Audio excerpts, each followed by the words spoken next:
Welcome, everyone, to our weekly Torah learning of spreading more light into the world.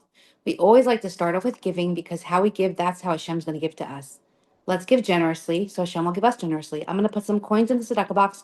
Please join me from home. Tzedakah is also protection. We're going to start off with Tehillim. The Tzemach Tzedek said if we only knew the power of Tehillim, we would say it day and night. I'm going to say some names for Tehillim that I personally know that needs a real refuah and Yeshua, but we're including everyone in the Tehillim.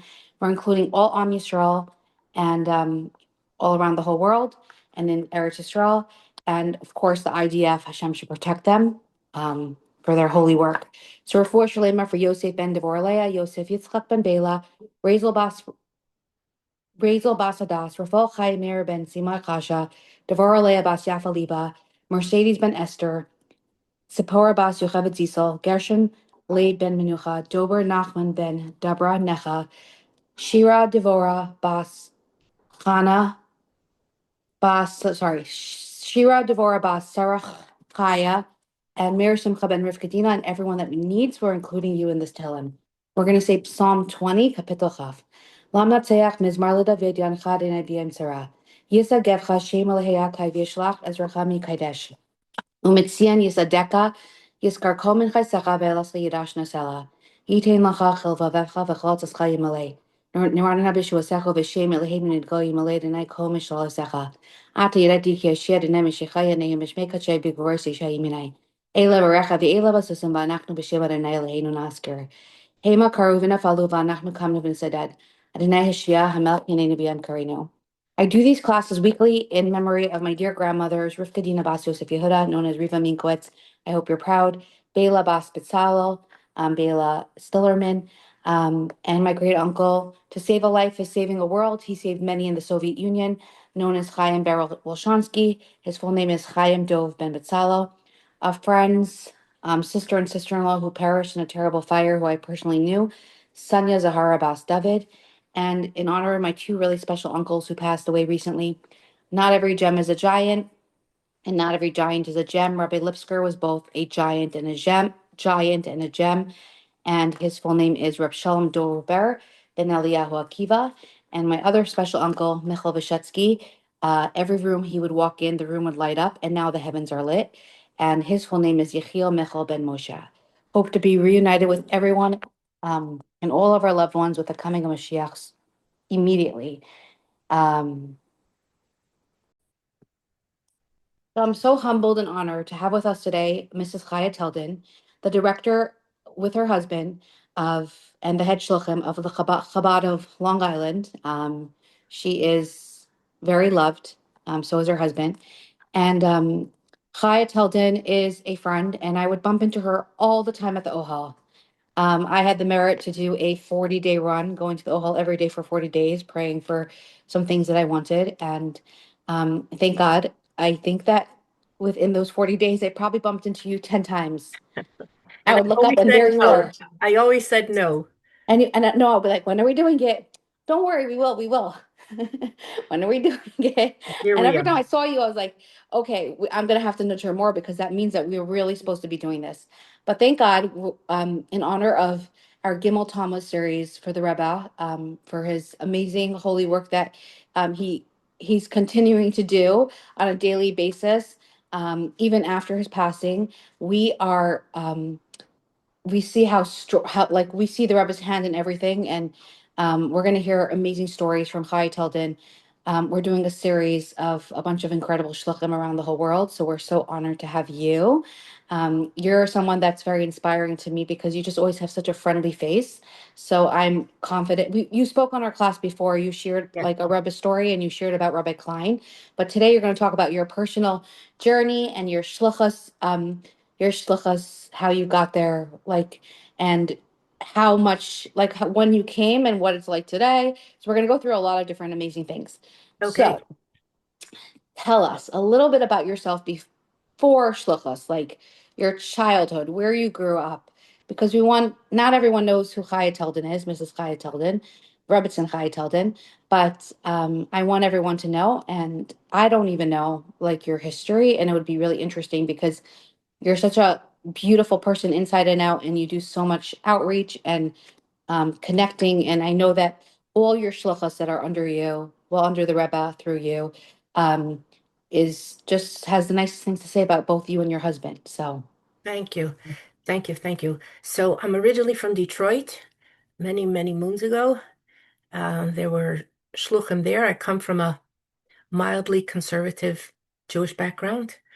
I met the shluchim in Detroit, specifically in Oak Park, many, many years ago. Rabbi Yankel Krantz, Olav Shalom, Rabbi Avi Beidelman, Olav Shalom, Rabbi Kagan, Olav Shalom. Great, great people.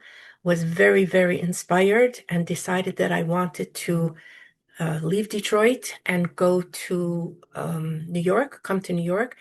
And I wrote to the Rebbe. The Rebbe gave a bracha. My family was not thrilled, to say the least. They were convinced that I fell off the wagon and had been perhaps brainwashed.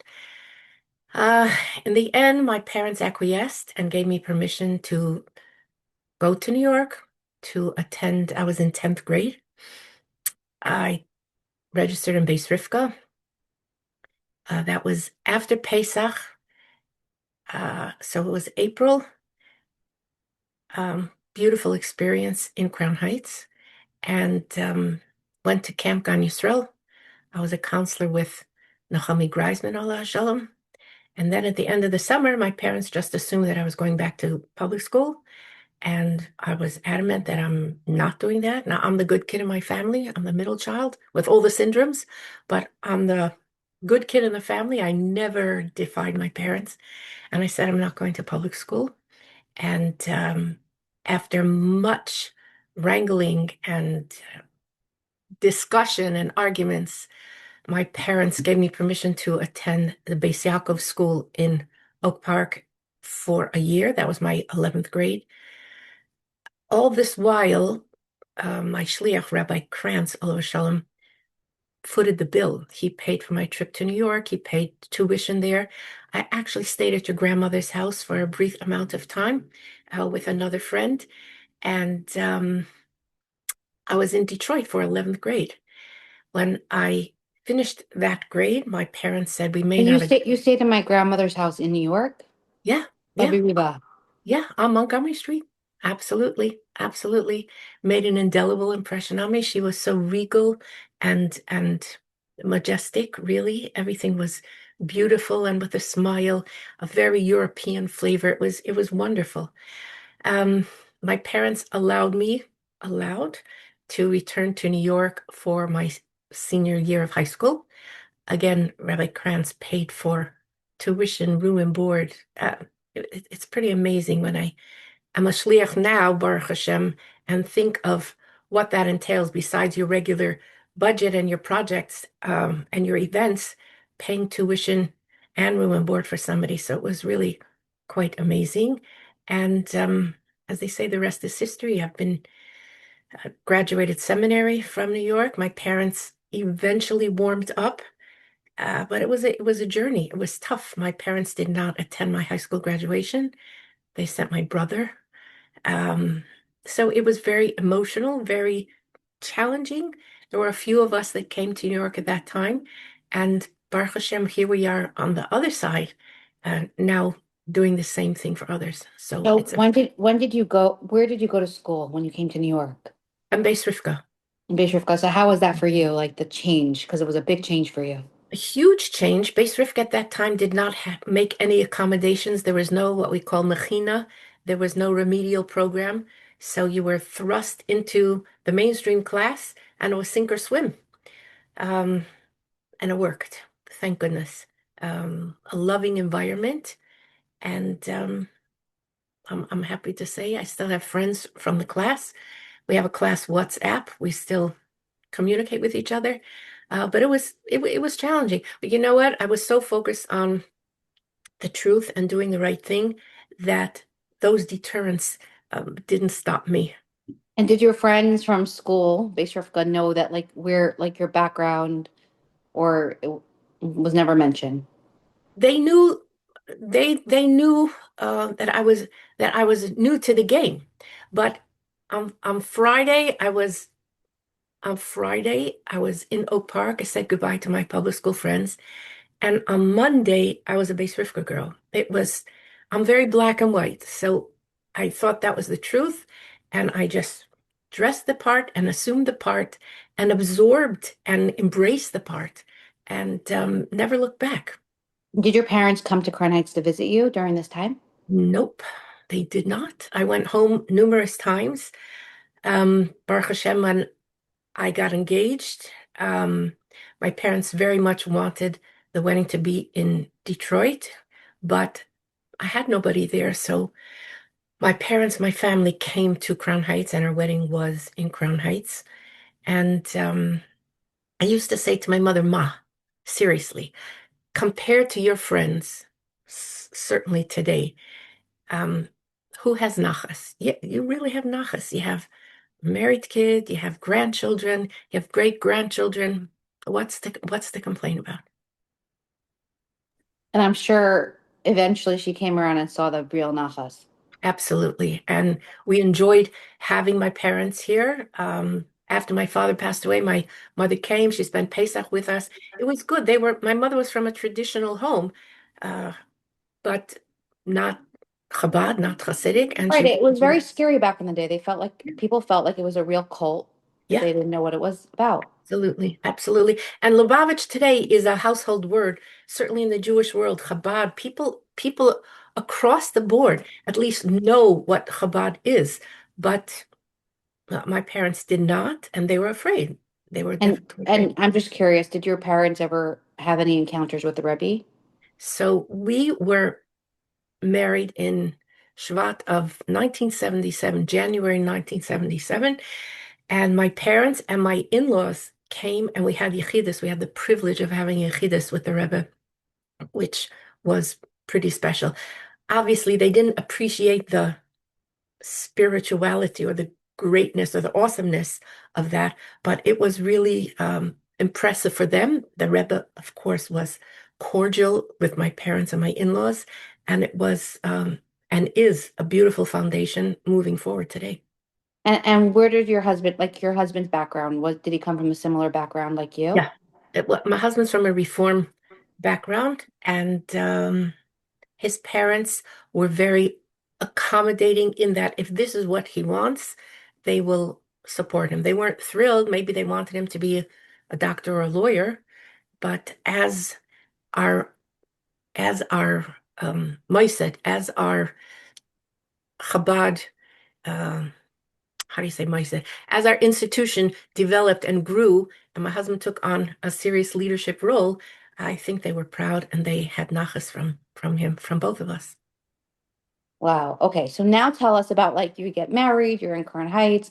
Did you have any private audience with the Rebbe? How did you get to get this incredible shluchus of going to Long Island as the head shluchim? Yes, so my husband was standing in front of 770 one day, shortly after we got married, probably it might even have been during our Sheva Brachas, like the week we got married and we were celebrating. And a young shliach, a contemporary, a young man walked past my husband. The Rebbe the year before had selected 10 couples to move to Eretz Yisrael to be his emissaries in the Holy Land.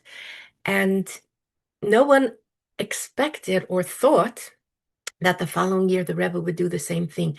And lo and behold, the Rebbe asked for 10 other couples to move to Eretz Yisrael. Of course, we wrote in, but we were just married two minutes, so we were not accepted. But the gentleman that walked past my husband at 770 said, would you like to take over a study group? It's called a Chavara group on Long Island. And my husband said, yes, sure. So he had been chosen as one of the 10. He thrust a address and a name in my husband's hand, and that was our first connection to Long Island. We used to travel from Crown Heights to Long Island to teach a class once a month, and eventually we were offered a position. There was a cult group, a religious missionary group that moved from the South, I believe from Texas, to Long Island to specifically target Jewish students at the Stony Brook University campus. This was in 1977. And the Jewish community there reached out to 770 and said, we need someone to counter the cults. So um, we wrote into the Rebbe about that position that was offered to us. We also had two other offerings. One was in Italy, and I don't remember where the other one was, maybe Australia. I don't remember. And and the Rebbe gave us a blessing to move to Long Island. And we moved to campus within our first year of marriage. I'm happy to say that the cults left. My husband used to set up a table every week in the student union and speak to students. And that first year, for 1 year, because the apartment that we had was too far from campus to walk, my husband spent every Shabbos on campus, and I stayed home with my kids for 1 year, every Shabbos. That was also a long year, a very long year. Um, we did not have two nickels to rub together, and it was such a challenge spiritually, financially. And again, there was no internet, there were no fax machines in the early years. So you were kind of like thrust, you were a slingshot, tossed, and you were on your own. There was even something called long distance phone calls where you called out of your area. It cost more money, and it was expensive. We had one car, one it was a challenge. I wouldn't change it for anything. I grew a lot from that, but it was definitely not an easy time of it. Did you ever say to your husband, like, let's just throw in the towel? This is too hard. Never, never, through thick and thin, through dark and light, through up and down, I would never did and would never um, change my role at all. Not only in terms of shlichus, but whatever life has sent us. Um, Obviously, this is from God, and there's a reason why we have to experience this, and that's part of our growing. So it's amazing that you had that feeling never because it's not like you grew up with this. You didn't grow up with being a chassid. You didn't grow up, I mean, you knew that you were soul searching, but you didn't. So it's amazing that you were able to stand strong because it's really hard. Like I know other people, they go out doing kiruv work and it's like a year thing and that's it. It's like 1 year, they know they're gonna do it for a year and When you're the Rebbe soldier, I really firmly believe that I'm in it until the battle is won, and that will be when Mashiach comes. So, soldiers front and center. I hope I raise my kids, my grandchildren. We're in this for the long haul, and we hope it's not going to be long. I hope it's going to be short. so tell Mashiach us. is imminent. Amen. I should come immediately. So tell us a little bit about like corresponding with the Rebbe and like how long like you were just one couple and now today how many couples are under you? So, Baruch Hashem, there's about 60 couples that are shluchim on Long Island, um, about 50 some centers, and my husband is very structured in that we all get along pretty well. We have a huge map of Long Island, and there's those little thumbtacks where all the shluchim are, and it's divided by zip codes, so everybody knows their area. My husband has a beautiful attitude that we don't own anybody, meaning the people that are in my neighborhood, in my shetach, in my Territory. territory where I'm responsible.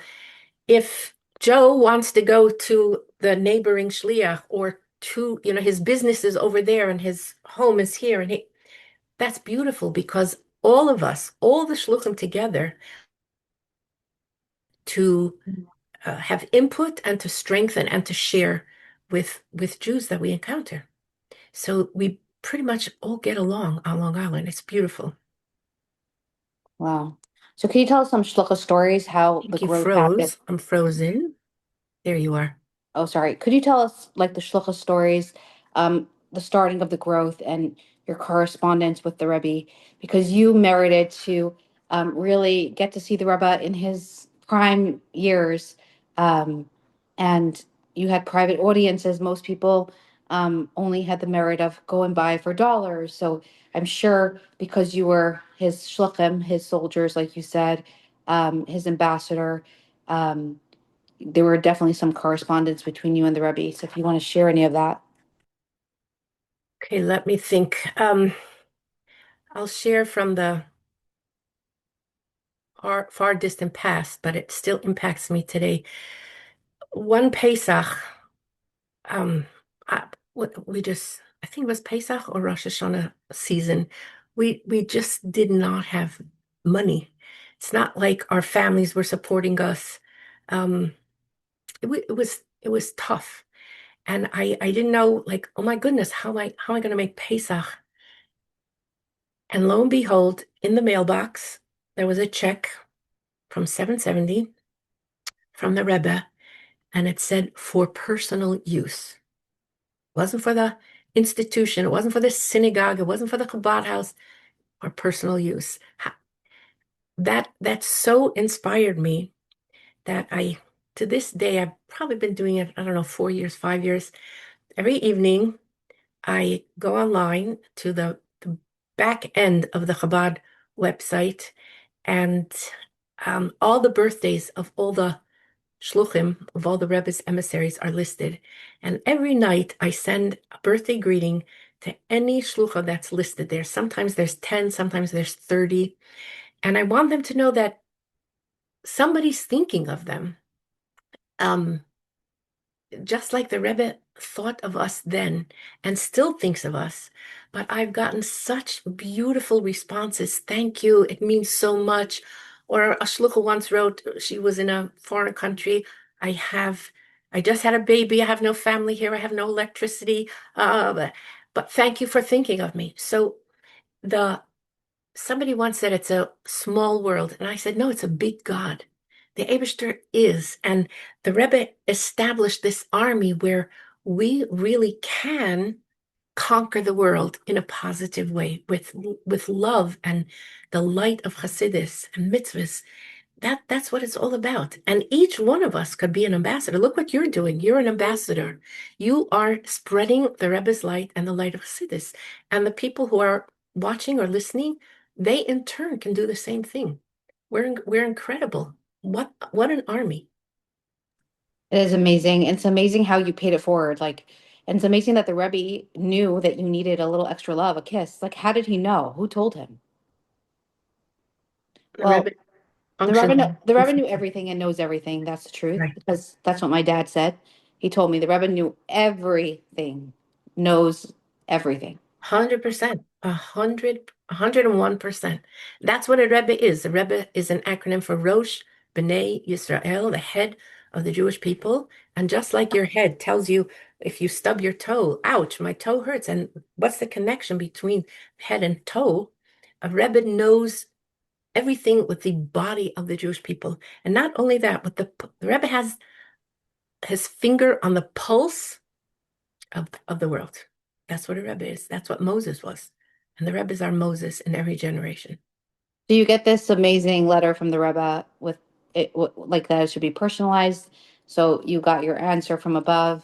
Thank God. And then tell us a little bit more. Like you made Pesach, and how did the growth come about? Like, how did you know that like it was time to bring down more shluchim to help you because Long Island is a pretty big Long Island place. is a long island. It's big. It goes from the Queens border all the way to the ocean, all the way to Montauk. One person cannot possibly service all the Jews. There's hundreds of thousands of Jews on Long Island. So my husband was not of the mindset where he's was waiting until his kids grew up and then was going to send them out to places on Long Island. In fact, when my last child got married, I have one daughter, a bunch of boys and one daughter. My son-in-law came to my husband and said, "Okay, do you have a place for me?" My husband said, "No, I don't have any virgin territory anymore," because he divided up Long Island in order to make lighthouses everywhere, not to And wait. how did your son-in-law take that? Oh, well, he was not happy at first. Baruch Hashem, he found himself a nice job. He's the producer of the Der Hair magazine, which is a beautiful job, and he also has a Der Hair podcast. Oh, But it's incredible. yeah, Tell me your son-in-law's name. Yossi Kamen.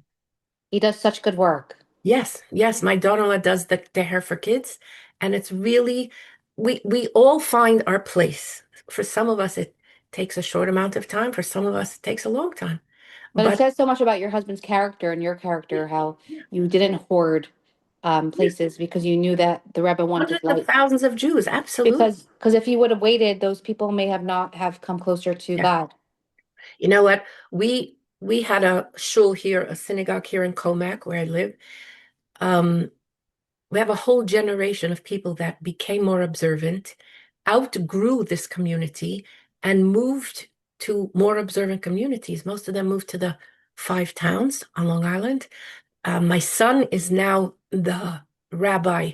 My son and daughter-in-law are now the rabbi and rebbitzin of the shul here where we live. We are emeritus, but my husband still directs Long Island and constantly is thinking, what else needs to be done? Where is there a need?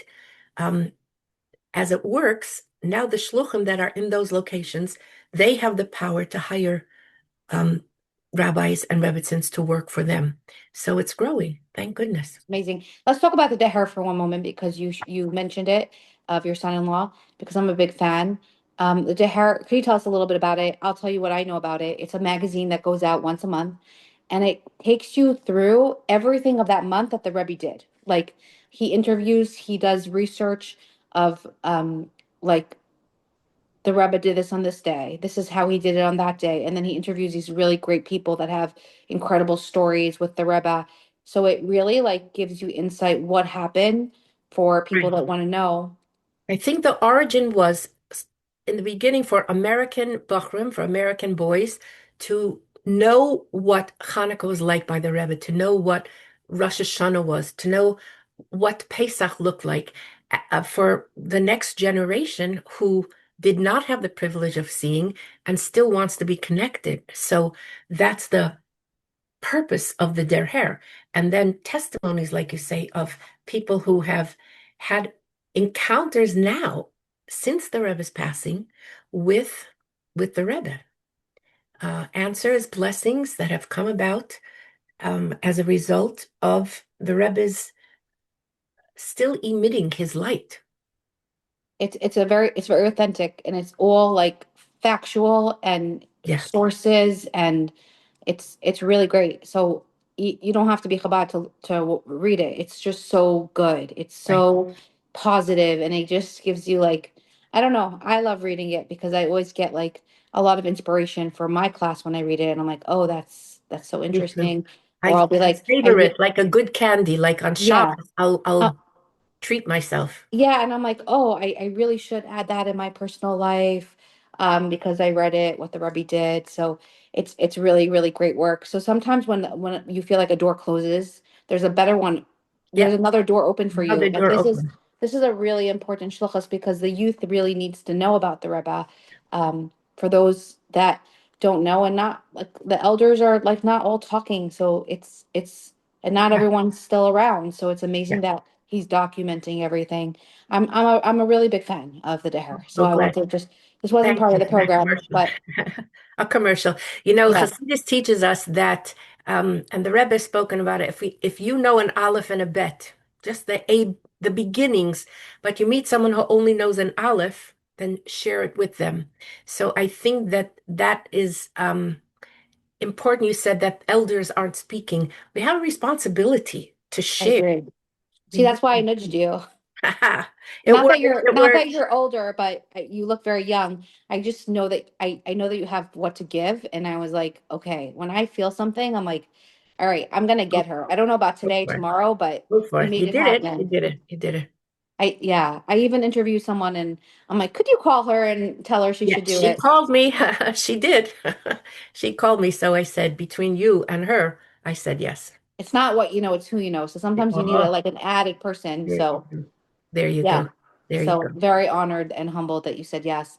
Okay, so let's continue to your shluchas. We want to hear more shluchas stories, more connections to the Rebbe, because I think it's going to be really inspiring for our listeners and everyone tuning in that you don't have to um like just you didn't come from a Hasidic background, Right.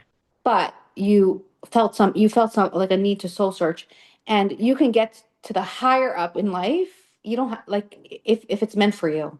And it's so inspiring to me that like your head shluchim today, like you chose you went you have to go through a lot. Like your family was not supportive of your path of life. I mean, now they are, thank God, and they see how incredible it is.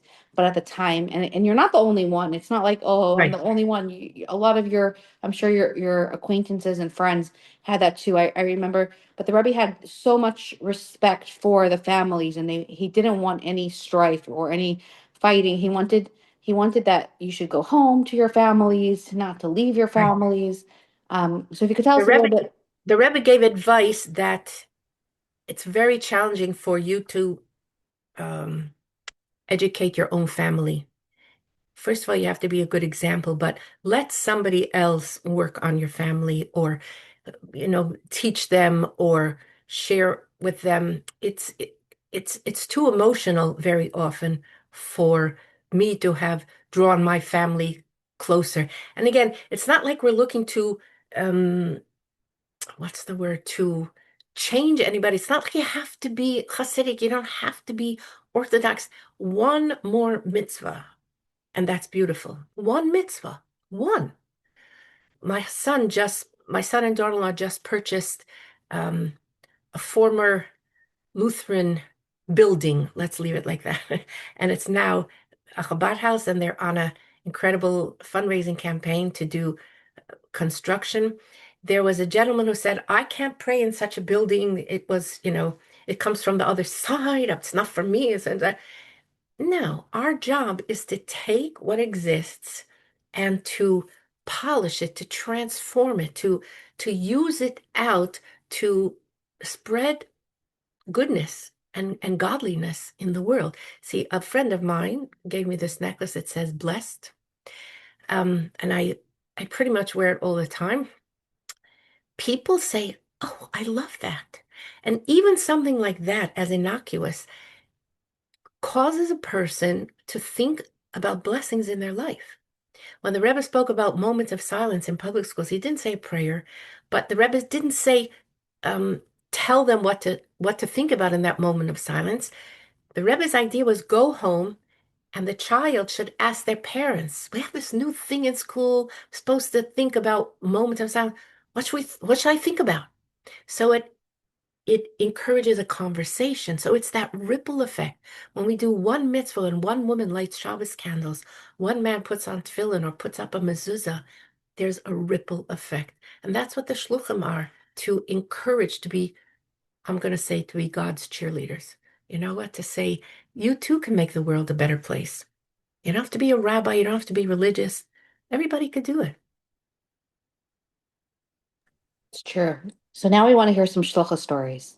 Stories of your your proudest stories of your how long are you in shlochas for? We are starting our 50th year. Could you So in believe 50 years, you have a lot of stories to share. I'm sure you could write novels. it? You know what? I think the biggest miracle is that we are shluchim and that we're here on Long Island, that the Rebbe saw within us potential to run a center, to run an institution, and and look how it's grown. And it's not, of course, it's our work. We've worked mighty hard, but it's the Rebbe who empowers us. The people who've moved away, we koshered houses, we did battle on campus with cults. There's a book by Shia Hecht called something about the cult busters. Um, we had in our first house that we borrowed for a year. There was a family here on Long Island that moved to Crown Heights for a year, and they gave us their house, which was incredible because we would not have been able to afford to pay for renting a house even. Anyway, unbeknownst to us, they were anti-missionaries. And one evening, he called up and he said, we're coming out. My husband said, sure, it's your house. So around, I don't know, after midnight, a truck pulls up, backs up to the front porch. The back door opens. It was a cargo van, windowless, and there was a body bag in the van, and my husband was watching it. Thank goodness it started moving, and Bachram jumped out and took the body bag in the house. And anyway, they were going to do a deprogramming in our house. We didn't know, but go down to the basement and you push the wooden paneling on the wall. There was a room there, like a hidden room, and they did a deprogramming of a Jewish kid who had gotten involved in a cult. And what happens? Sometimes a parent said to us, take my kid out of the cult, but don't make them religious. God forbid they should be religious. And you want to say, lady, your kid was a Mooney or a Harry Kish, whatever. Like, are you kidding? And there's a spiritual void now that they're out of that. Let them be true to themselves. Let them learn about their own inheritance, their Yiddishkeit. So that was one whole chapter. We started a day camp. Some of the kids are observant today, their grandchildren. We used to have a girl that came religiously. She wasn't religious, but she came always for Shabbos. And once she called my husband and said, I have to meet with you. Okay, she came over, she met with my husband. She said she's been working in a nursery, in a not with kids, with plants, an outdoor nursery. And the people there were very, very observant non-Jews. And they have been witnessing to her and really pressuring her to convert, to throw away Judaism, whatever little she knew, and to join them in their church. And she said, Rabbi, tell me, tell me what's true. No pressure, but that's like the $64,000 question. Today, she's an observant gal living in New Jersey, family, she has grandchildren. But it's moments like those where you look up and you say, okay, give me the right words. Let me say the right thing. I visited somebody in a hospital that they were literally on their last leg. And I remember somebody had told me, a Lubavitcher had told me that his father was ill.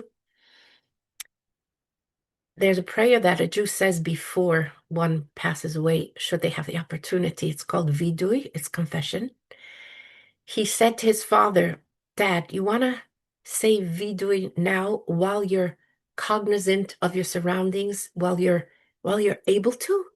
So the father was so grateful. He said, yes, absolutely. He said the prayer, and then the son said, okay, now you can live another, 30 years, because just because you said it doesn't mean your demise is imminent. So I remember that story, and I was with somebody's father in the hospital. I wasn't the rabbi. I didn't know. Anyway, she had a prayer book. I said, you should really say this with your father. He passed away that evening. Now, did I know that? Absolutely not. Did Hashem put me in that place? So, like you said, I could pay it forward. I could enable another Jew to do one more mitzvah to accompany them on their final journey. What a privilege that is. So it's stories like that that keep me going. Wow. So a lot of your congregants, do you feel like they had to move out because they became religious? They felt they had to move out. Their kids were still young. They wanted to put them in proper day schools. Currently, right now, Suffolk County, where I live, has no Jewish day school. 5 have closed. There's not a strong observant community. Public schools in general are very, very good. People pay high property taxes. And if you're not observant, like, okay, I could send them for a year or two, but so my people moved out. It was very, very sad for us. Had to start the minion all over again. But that's my daughter-in-law and son now, where they are doing that. They have a whole new circle of friends and people and souls that are really attracted to them, and they do an amazing job. Baruch Hashem, my kids, I have one child in business. Hashem should bless him to continue and be successful. And my other kids are also shluchim around the country. What a blessing that is. When you say around the country, like near you? No, my dear hair daughter is in Connecticut. I have in Chicago, and one son and daughter-in-law. They're Chabad of the Alamo. They live in Texas, and they're across the street from the Alamo, and they are looking to purchase a building. And right now they're renting a storefront, but they do wonderful work. Uh, a lot of tourists stop by and they're like, "Hey, you want to put on tefillin? You want?" My daughter-in-law makes delicious rugelach and sells them there. So people come in to buy, and then you have a conversation with them. A lot of non-Jews, a lot of devout non-Jews are so happy, and they say, "Bless you, bless Israel." Wherever we are, we can be beacons of light. Wow. I'm just blown away that your husband didn't save, like, because you could have had your children so close to you, 40 Yeah. minutes, 20 minutes, 30 minutes, but you guys really said this mission is, what the Rebbe would want. A true leader makes leaders. Yeah, yeah. I'm proud of my kids, and they're doing good work. And they have a beautiful place to come visit now, and you have nice Absolutely. places to go also. The whole gang was here for Pesach. It was a party. Probably we had 30 people sleeping in the house. I don't have a big house, but you know what? What do they say? Where there's room in the heart, there's room in the home, something like that. Or maybe I'm Yeah, making it up. I I believe don't that. know. Um, can you tell us a little bit of maybe some like obstacles on your shluchas that came up for you? Sure. During the 80s, I'm gonna say, we had a wonderful reputation and relationship with Reform and Conservative synagogues. We used to do a program called, I think there was a movie then called Saturday Night Fever, and we did Hasidic Night Fever. And we brought a band, Ellie Lipsker, Oliver Shalom, would come out, and we would do Hasidic dancing separate. People were flipping out, and it was just a fabulous, fabulous evening. It was like a When you wedding. say separate flipping out in a good way, or Yeah, in a good way. And with people, when the social pressure is off and the men are over there and um you don't have to worry about attracting somebody or it was people loved it. It was a wedding without a bride and groom.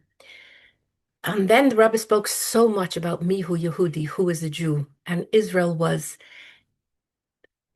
engaging, entertaining the thought of saying anybody who converts without the words according to Jewish law. So the Rebbe spoke about it, and we lost a lot of friends, relationships, a lot of financial support because there's a lot of intermarriage here, unfortunately, in the darkness of this exile. And people, what do you mean my so and so is not Jewish, or you're not accepting my grandchildren, um, but truth is truth, and Torah law is Torah law, and the Torah is meant to be livable, but there's certain boundaries that you can't cross. So that was a very, very challenging time. Even now, people's relationship with Israel, for many, it's still challenging. They don't understand. And the Jewish heart is filled with Rahmanis, filled with pity.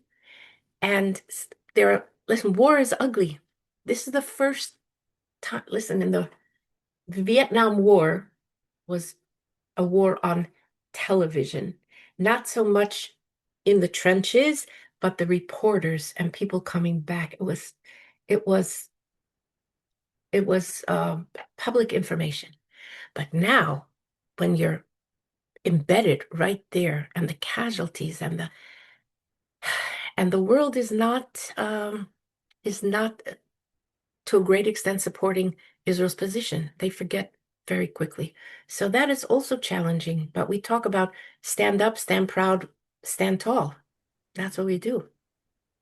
right? And like you could have taken the route. It's very hard. I heard about who was a Jew, and it was probably very challenging because you probably lost a lot of supporters as well, like financial Mhm. supporters. Huge. It was a huge blow. But so what? When you stand up for the truth, okay. I'm unapologetic. That's the truth. That's what the Torah says. And you can't say, I I'm Italian. Just because I want to be and I speak Italian and I eat Italian and I go to Italy doesn't make you Italian. And just because a person will say, I feel Jewish, that's very, very nice.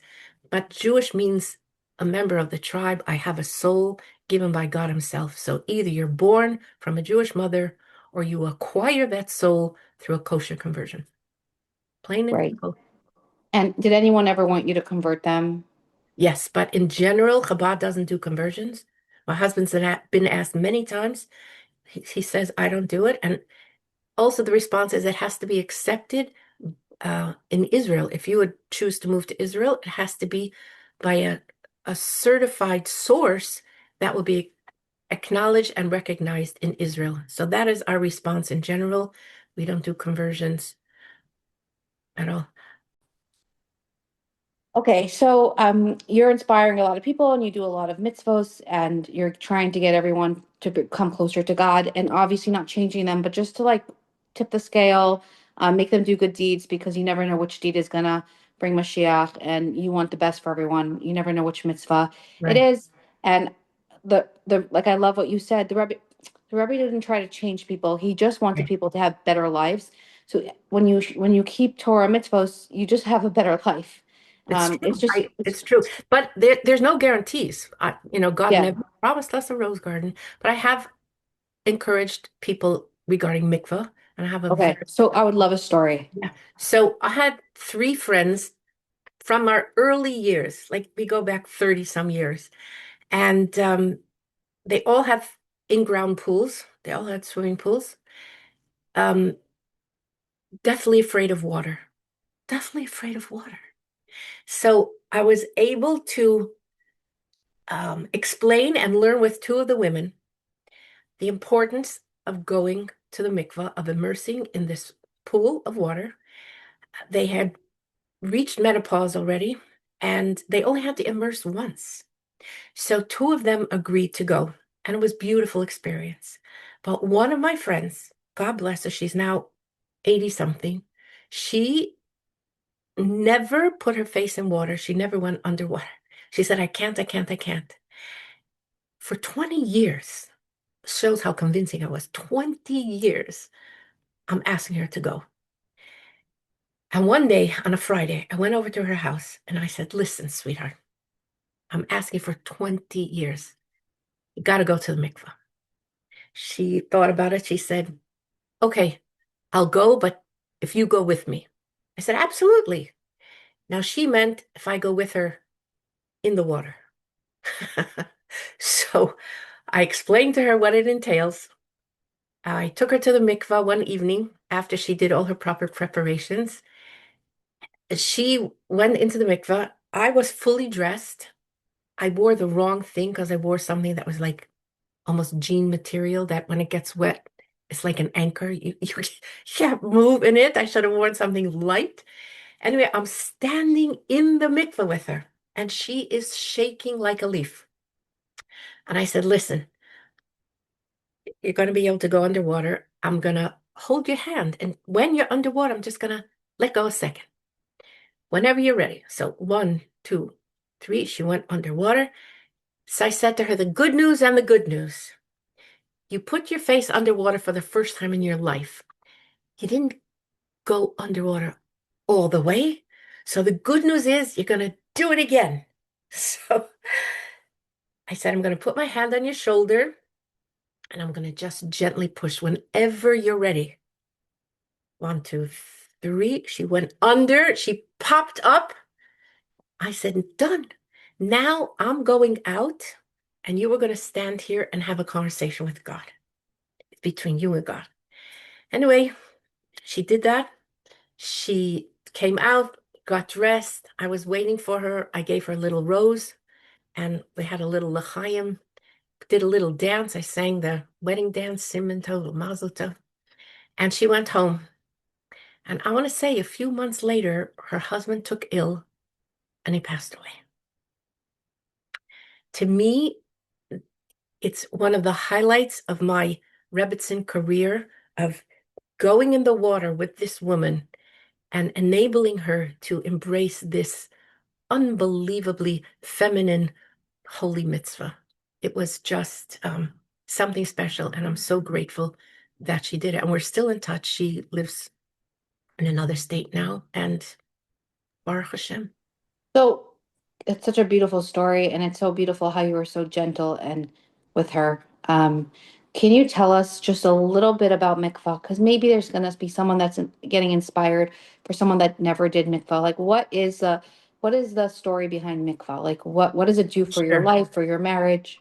In 25 words or less. Mikveh has to be a natural body of water. It could be the ocean, it could be a lake, not a man-made lake, or it could be a swimming pool. It has to have around 200 gallons in it with a mixture of a certain percentage of rainwater, which is gathered on the roof through a clay pipe into the mikveh and mixed with tap water till they become one. And a woman, from the time she has her menstrual cycle until she immerses in the mikveh, according to Torah law, we're not supposed to be intimate. There are many details going with this, but this is like the skeleton of the mitzvah. When the cycle ends, a woman makes for 7 days a internal exam, kind of like using a cloth, but like a tampon. When she counts 7 complete days, she takes a bath. She has to be squeaky clean. So this is not about physical uncleanliness. This is about spiritual impurity because you know that when you go to a cemetery, what do we do when we leave the cemetery? We wash our hands. What I didn't get dirty. Why do I have to wash my hands? So water is the source of life. It is able to remove spiritual impurity. A period means there was a potential, there was a seed that could have developed into a human being. Because it did not, there's what's called a whisper of death. To remove that spiritual impurity, we immerse in a mikveh. The high priest on Yom Kippur in the times of the temple immersed 5 times in the mikveh, each time changing the garments that he was wearing and elevating himself to a higher level.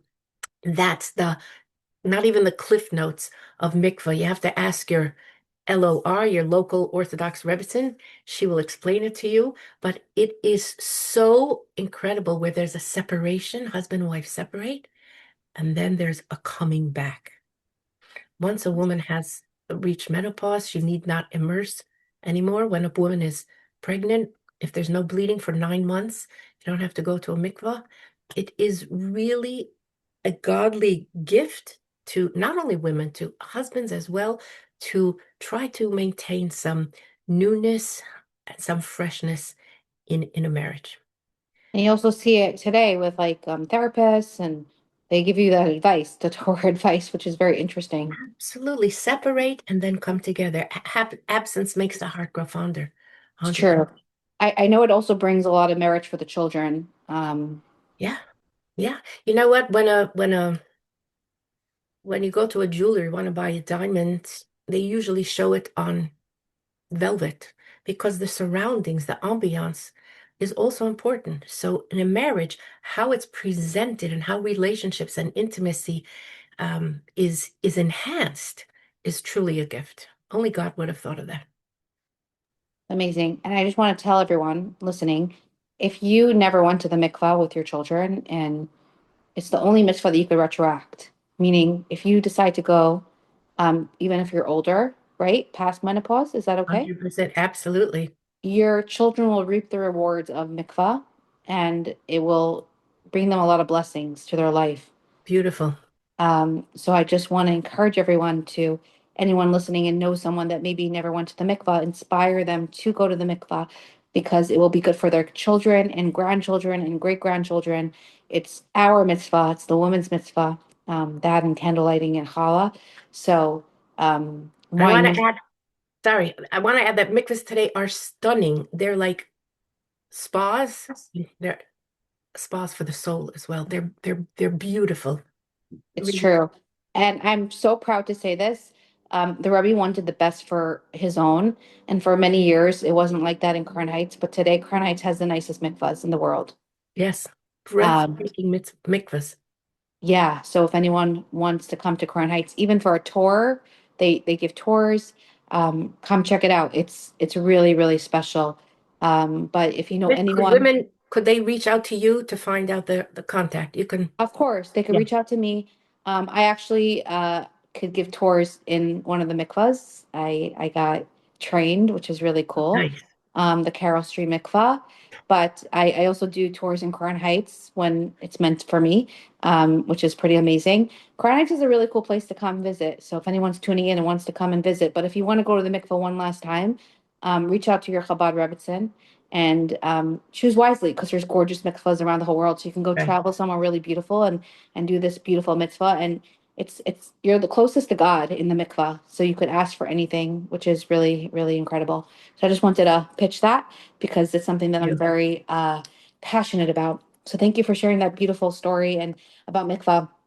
So okay, so I have a couple more questions for you, Sure. and hopefully we'll get stories out of them because we love your stories and you're just really inspiring. Um, you look like everything's very rosy in your life, and It um, is. but I, it's really important for people to know that not everything is picture perfect, and not everyone knows, but you had some loss in your life.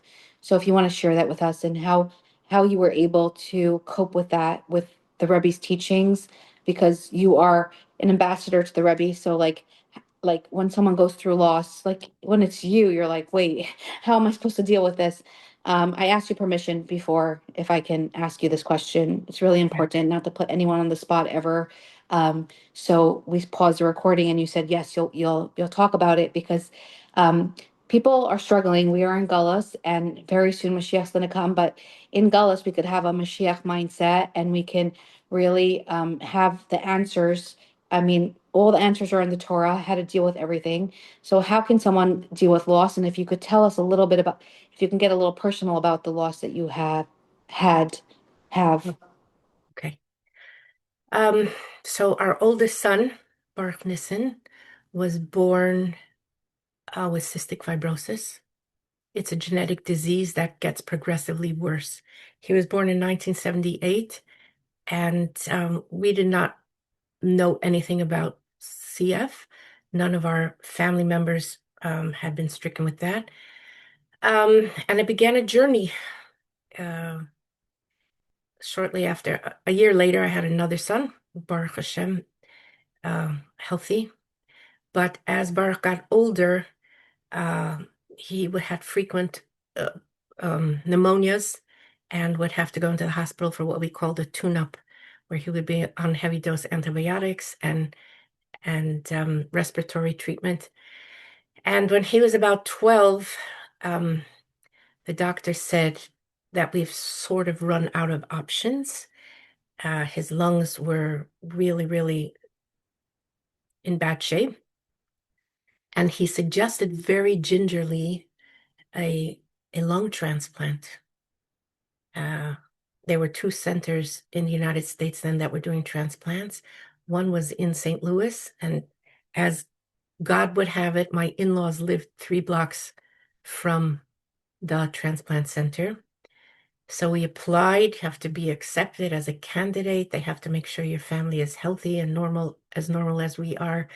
Um, and I moved to St. Louis to my in-laws with my son, and we were listed. That means I walked around with a beeper until there would be lungs available.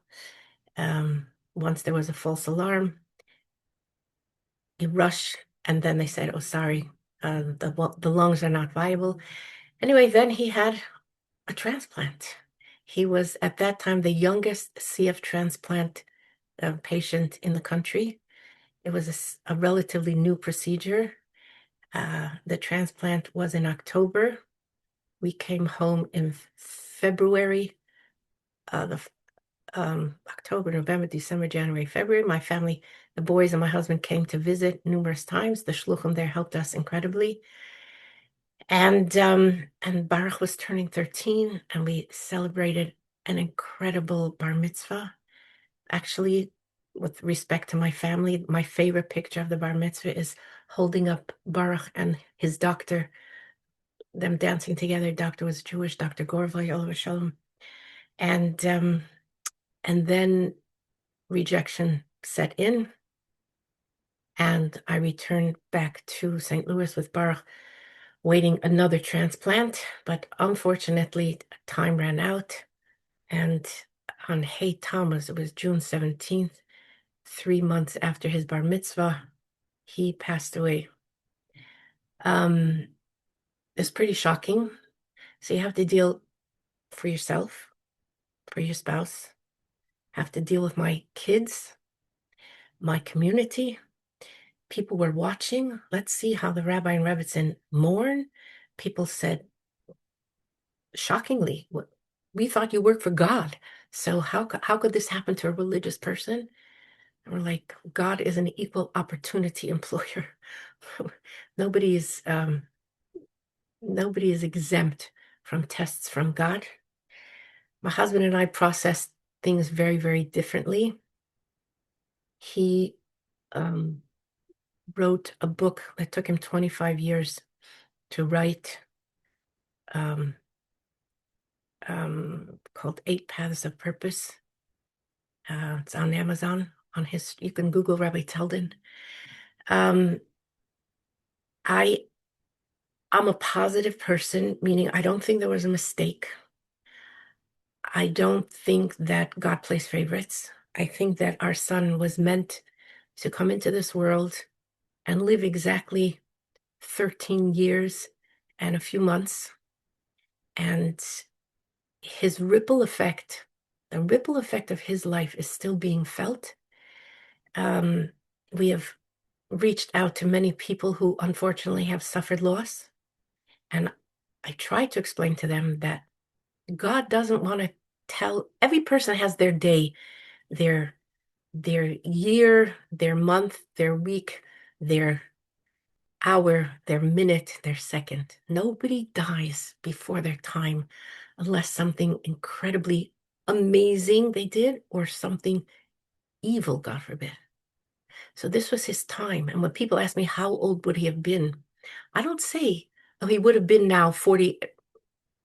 He was never meant to be 48 years old. He was meant to be in this world for 13 years. And God, in his kindness, didn't tell me that. What mother would want to walk around knowing, oh, my kid has this amount of time? And that's why I find it chutzpahdik when cheeky, when a doctor says, oh, you have 48 hours to live.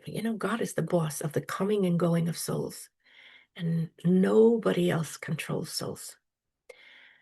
We have two sides of our heart, left ventricle and right ventricle. One can pump blood towards and away from, and I think we can feel two seemingly opposite emotions at the same time. So my next son, thank God, got married. It was that duality of emotions, tears of joy, tears of sadness. It's doable. It's not bad enough, sad enough that Baruch passed away. I don't want to be a victim either. That, I have friends who are walking dead. They're still victims of their child's passing. All the while that we are here, we're meant to live a full, productive life. And I can go to that dark place. I can go to that sad place whenever I want to. Believe me, I can reach for, it happened, I was in the grocery store and I reached for a salad dressing that he liked. And there with a full shopping cart, I started to cry. Like, oh my goodness. I didn't know what to do, to run, to pay. I left my cart. I went outside. I had me a good cry, came back in. My cart was still there. There are times, because that's the human experience and that's okay. But all the while that we are here, God is giving us the gift of life and we can continue and move forward. Sometimes it's such a challenge. I used to say in the beginning after he passed, I have two matching shoes on. I'm good. I'm functioning today. I got out of bed. That's great. Don't do it alone if you're in that situation. Reach out to your Rebbitzin, reach out to good friends. Don't become arrogant. Oh, she didn't call me or they didn't call. People are afraid. They don't know what to say. I used to be that. There would be a shiva call, and my husband would say, "Do you want to come?" And I'm like, "No, they want the rabbi. They don't want me." It's because I didn't know what to say. And now I can go and I can sit in silence and just say, I'm with you. I'm here. Um, and I don't judge people who are uncomfortable or awkward in that situation. Nobody knows what to say. So sometimes you don't say anything. I am blessed that Baruch was part of our lives. For a number of years, as my kids got married and had kids, nobody named their child after Baruch. And I would stand by the bris like this, and I could walk out and again have me a good cry and then come back in. And now, thank God, I have many grandchildren who are named after Baruch. He was one funny heck of a kid. He was my shliach in the hospital. He would see the kosher trays and he would say, "Ma," when I came, room 213, somebody has a kosher tray. Go see what's doing. Go take care of them. Silver lining, I don't know. You know what? When Mashiach comes, I'm looking forward to having him tell me stories of what it was like upstairs. I can't wait. I can't wait. So, wow, thank you for sharing that. And um, any of the Rebbe's teachings like got you through it? Well, we're supposed to serve God with joy. And that doesn't mean tralala, it doesn't mean Pollyanna, like not being a realist, but I really try to be joyful. I really try to be grateful for what I had and what I have now. Studying, how do we stay connected with a Rebbe that we can only see on videos? Or the Rebbe said, learn my teachings, do um, my mitzvahim, the mitzvah campaigns, do things that I asked, and ipso facto, we will be connected. So learning, studying, there's a plethora of things out there. There's no excuse now for, I don't know Hebrew, I don't know Yiddish. Come on. Chabad.org has one of the largest collections of Shaddaic literature writings of the Rebbe's from all the Rebbe's. Study, hold on, because it says when we're connected above, we don't fall below. And I love when I'm on the tram at the airport, and you're going to a different terminal, and you're holding on. And then there's the macho people who are standing there without, I'm not holding on. Like, sir, you have a strap there. Just hold on. There's no need to be tossed about.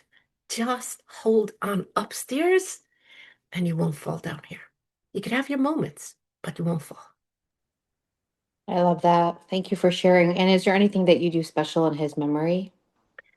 We had a tefillin fund for many, many years. When after his bar mitzvah, he was putting on tefillin, and one time they had to try numerous times to get a vein to put his IV in. So finally I said to him, Baruch, give them the other arm. So he looked at me like, Ma, how am I going to put on tefillin tomorrow? Like, okay, never mind, never mind. He was just a good kid. He had his moments, and I would never say he was a saint and he was a special child. No, he was a good kid. I want to show you. This is his room. He used to wear this hat, so it's just hanging here on the wall. Now that I look up, um, I don't know. He was a good kid, and we're blessed to have had him in our lives. Well, I hope so soon, which the Rebbe promised that the Rebbe's that that Mashiach's coming in our generation, that you'll get Amen. to be reunited with your son in a physical form, not just spiritually, not just thinking about him. Amen. And he will tell you everything, what he's so proud. I'm sure he's so proud. He's like, that's my mom, that's my dad. They look what they built. Look, Hope he's so. probably felling upstairs to see like the amount of growth on Long Island because it's pretty amazing what's going on there. Yeah. One thing that I do now, um, I volunteer for what's called the Chevra Kadisha. That's the Jewish Burial Society to prepare a Did you woman did on her did final journey. sorry, before you continue, did this inspire you to volunteer? A little bit, yeah, yeah. Um, Okay, so if you could tell us about it, because um, I I feel that in when I was a child, and even today, no one talks about it. Don't talk about it, right? We don't talk about it, but I think it's really important to know because when you're in a situation, what do you do? Yeah, Um, absolutely. and like I don't think it should be so quiet, but what do you think? Um, the details maybe are not important, and it used to be a secret hush hush society, but in today's day and age, you know that cremation, unfortunately, in the United States among Jews is 50% at least. Cremation is not kosher. That's what Hitler did. May his name be erased. We don't volunteer to be cremated. And I'll give you a few reasons why. I used to tell my kids with library books, and remember, we used to get textbooks from school. I don't know if they still give out textbooks anymore, but it doesn't belong to you. And at the end of the season or when the library book is due, you have to give it back. Our bodies don't belong to us. So at the end of our stay in this world, we have to give it back. And we can't scribble on it or write on it or tattoo it, even though it's the fad, even though it's so cool to do that. We don't do that. It doesn't belong to us. I met someone, unfortunately, he said he had his grandmother's number from Auschwitz tattooed. He said, your grandmother didn't want the tattoo and she didn't want to perish in the gas chambers. We don't volunteer to do that. That was hell on earth. Just like when a Torah or a mezuzah or tefillin are no longer kosher when they're in disrepair, we don't burn them, we don't throw them in the garbage, we bury them with great respect. So too, a body that housed our soul. How much holier can you get than the container that houses a godly soul? It doesn't get better than that. And so we tear the earth, we make an opening in the earth as if the earth is torn to receive this body. We close it with utmost respect. We have a place to visit. Otherwise, you know what? You cease to exist. Your 70, 80, 100 years on this world, on this physical earth, you took up space. You count, and you count after you're no longer alive. And family members want to be able to go to a place where they can pay their respects. So basically, the Chevra Kadisha washes the body with utmost modesty. The body is covered. Only if you're washing an arm, you would uncover that arm, wash it with water. All medical paraphernalia is removed. Blood is kept and buried with the person. The person is then um, dressed, um, immersion in a mikveh or poured with a certain amount of water. That's the final cleansing. Dressed in shrouds, white linen shrouds. Used to be, of course, Jews had competition thousands of years ago, and it got out of control. And the sages say, you know what, Dayenu, everybody's buried in the same white linen garments. They model the garments of they imitate the garments of the Kohen, of the priest in the temple, pantaloons, a tunic, a belt, a hat or hood. Um, the body is lowered into the casket, a plain pine box from dust to dust. It's not a time to pay a sin offering or guilt offering. I didn't honor my mother, so I'm going to buy her the Cadillac of coffins, a plain pine box, and better give that money to charity. When the lid is closed, the members of the team who had the privilege of preparing this woman for her journey ask forgiveness if we were too rough, if anything, and we charge that soul with going on high and pleading before the King of Kings to get us out of this dumb, dark exile that we're in and to send world peace. And then we have done our job. My husband was a little not comfortable with my joining the Chevra Kadisha. Um, he would not be a doctor. He's a soul doctor, but not a physical doctor, and dealing with death. So I explained to him after the first few times, I don't feel the presence of death in that room at all. It is so holy, and there's such light in that room. It's unbelievable. And it's a privilege. I come home on a high. I really do. So again, to reiterate, cremation is not kosher. If you want to have a discussion with your local rabbi, please, please do so. It's very serious to be cremated in Jewish law, and there's a lot of ramifications, including Kaddish, and uh, don't do it. Don't do it. Call me, ask me. Okay? Did you ever stop a cremation happen? Yes. Yes. A few times my husband has stopped a cremation. I'll tell you a fabulous one more story if we have time.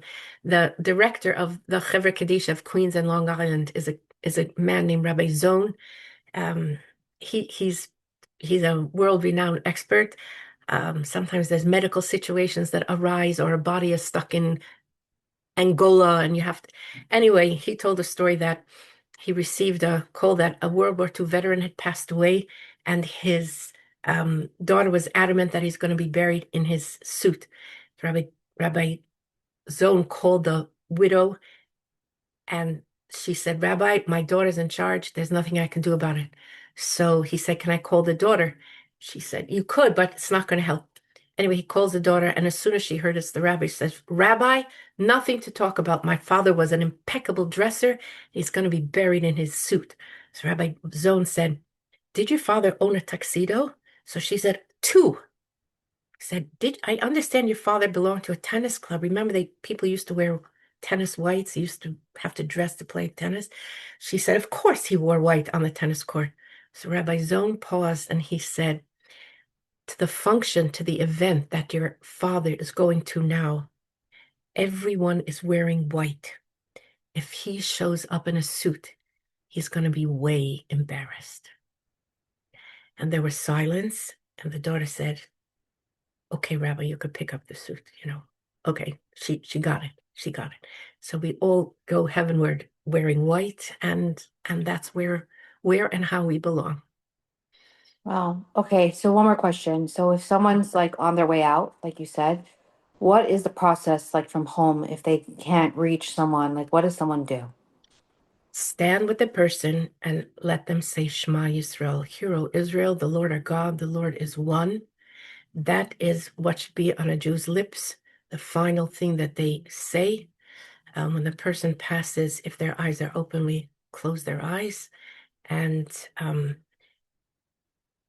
tremendous respect there, just tremendous respect until you call the funeral home and ask, you call the rabbi, and he'll call, or you call the funeral home directly, and they will make all the arrangements for proper removal, for the utmost care given to the deceased until they are in their final resting place. Wow, thank you for sharing that. Such a special mission that you do. Um, When Mashiach comes, we'll be out of a job. Very soon. We Yes, need it. yeah, I want you to be out of the job. No, no yeah. more. I'm in. I'm ready to give it up. Absolutely. Okay, we're gonna go with the closing statement since we're doing this for the Rebbe. Um, I would love to hear from you, like what Gimel Tammuz was meant for you and what it means today, and how you see the growth after Gimel Tammuz, how you feel the Rebbe's presence till today, just like your son. But the Rebbe is, like you said, the Rosh of Bnei Yisrael, like the head, the leader, Tzaddik, and it says it in the holy books. Tzaddik never leaves us, Right. leaves his flock. So if you can just give a message at the very end, because not everyone connects, and then I keep bumping into you in the OHEL. So tell us a little bit about OHEL inspiration for those that you know an Aleph, teach an Aleph. Okay. So the the Ohel is the cemetery in general, last known address. Ohel means tent, and it's a holy place. Somebody once asked the Rebbe if they could go, when the Rebbe was still here, if they could go to the cemetery during the intermediary days of a holiday, like the middle days of Pesach or Sukkot. So the Rebbe said, if if you're going to a cemetery, we don't go on on a holiday. But if it's merely a change of address, so the Rebbe didn't finish the sentence. It's just a change of address. Um, the Rebbe's, like all of us, our souls cannot die. Our souls are part of God and are eternal. It is a holy place. Not if you've been to Israel, sometimes when you go to the Western Wall, you make that cosmic connection. And sometimes we could just stand there and not feel that connection. So some people go to the Ohel and are just wowed. Right after Gimel Tammuz, we took a reporter from Newsday, which is the main newspaper of Long Island, not Jewish man. He took many photos. When he came out, he said, I've never seen light like that. Now, he's a devout non-Jew. He he got a whiff. He felt something there. Sometimes we feel it, sometimes we don't, but that is not a lacking on the Rebbe's part. We're not praying to the Rebbe. We certainly can ask for the Rebbe to lobby on our behalf. You know, you're upstairs anyway, and you happen to have a good reputation. Could you mention my name? Could you just drop my name when you're over there? Sometimes I feel like it's a bank account, meaning I might not have the merit on my account, but if I am in need of a blessing, the Rebbe could give me from his account. You know, will share with me, will pray on my behalf, but we pray directly to God in the presence of holiness. It is really an awesome place. It's open, well, certainly through the Chabad house 24/7. From the front gates, it's open 24/6. Old Montefiore Cemetery on Francis Lewis Boulevard, Springfield Boulevard in Cambria Heights. Um, it's a place to go and a place to connect. Um, oh, that we could see the Rebbe again, because one smile from the Rebbe, one look of the Rebbe's blue eyes just spoke volumes. But we feel the Rebbe's presence if we open ourselves up to it. And it's important that when a person does have the opportunity to go or to send in a letter or a fax, just know that it's taken immediately to the Ohel, to the Rebbe. Always share good news first. Surely there's some good news, even if you're burdened with tremendous situations or challenges. Share good news, write something positive. You got up today. That, you know, the sun is shining. You're breathing. The doctor said your reports are all good.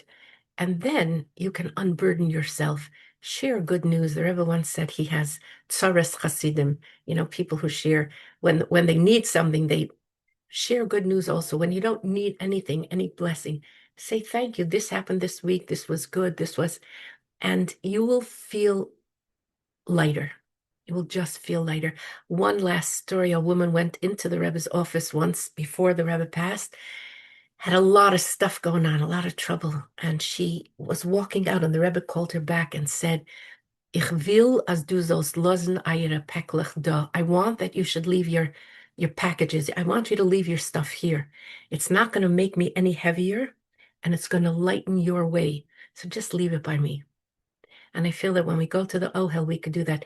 Leave it there. If you ever want it, you could take it back, but it's not going to make the Rebbe any heavier, and it'll lighten your way. And isn't that what Moses wanted to do? What a Rebbe does to ease our burdens and to light up our path.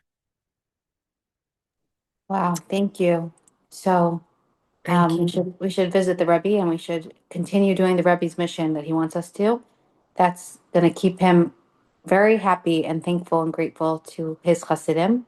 Yes, And we don't have to be Chabad to be a Chassid at all. The Rebbe is just a really good person, a connector, like you said.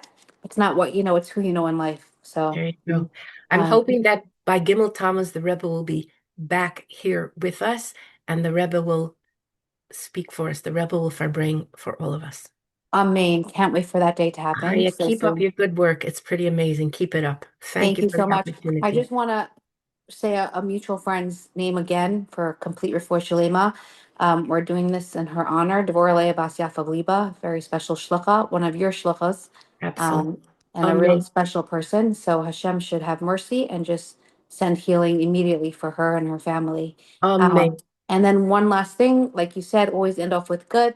I want to end off with a karsatayv, saying thank you. I want to say thank you to Hashem and the Rebbe for giving me this opportunity to spread light into the world.